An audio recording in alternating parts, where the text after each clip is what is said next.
Bienvenue à tous chez Parlons Avion. Aujourd'hui, on décrypte une annonce très importante qui vient de faire trembler le ciel européen.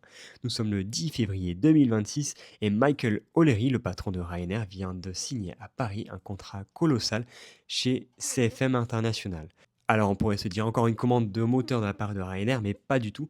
Ce que Ryanair vient de commander, c'était encore plus important puisqu'elle va changer la manière dont la compagnie gère ses avions sur les 15 prochaines années. Alors, le deal il est simple mais massif puisque Ryanair s'engage sur 15 ans pour l'achat de pièces détachées d'origine, qu'on appelle les pièces OEM, directement auprès de CFM. On parle d'un parc de près de 2000 moteurs qui sont opérés par Ryanair.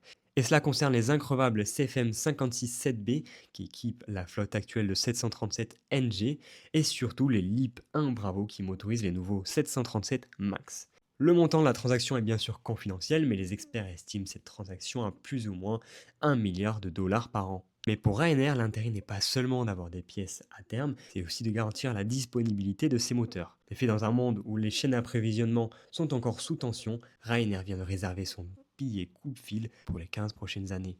Et c'est là que ça devient très fascinant, puisque d'ici 2029, Ryanair ambitionne de faire ce que très peu de compagnies font actuellement, à savoir internaliser la maintenance lourde de ses moteurs. Aujourd'hui, quand un moteur a besoin d'une révision majeure, l'avion est immobilisé au sol et le moteur part chez un prestataire externe. Ça coûte une fortune et ça prend énormément de temps. Ryanair a par ailleurs annoncé l'ouverture de 2 centres MRO de maintenance en Europe occidentale et le but est clair, acheter des pièces en direct chez CFM, réparer les moteurs dans ses propres usines et supprimer la marge de ses intermédiaires. C'est l'étape ultime de l'intégration verticale. Et après avoir révolutionné le prix du billet d'avion, Ryanair veut également révolutionner le coût de la réparation.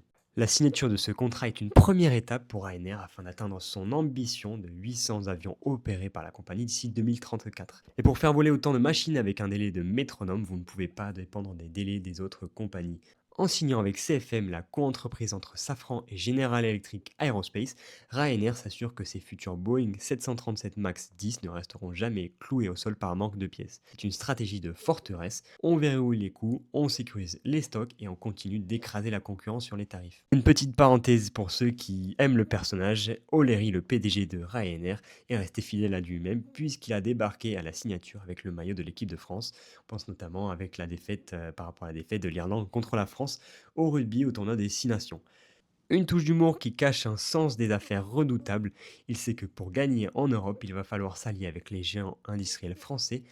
En résumé, Ryanair ne veut plus seulement être une compagnie aérienne, elle veut devenir un géant industriel de la maintenance. C'est un pari à plusieurs milliards d'euros qui prouve que dans l'aviation moderne, la victoire se gagne autant dans les hangars que dans les airs. Si cette analyse vous a plu, n'hésitez pas à liker cette vidéo, à vous abonner à Parlons Avion et en attendant, bon vol, à bientôt.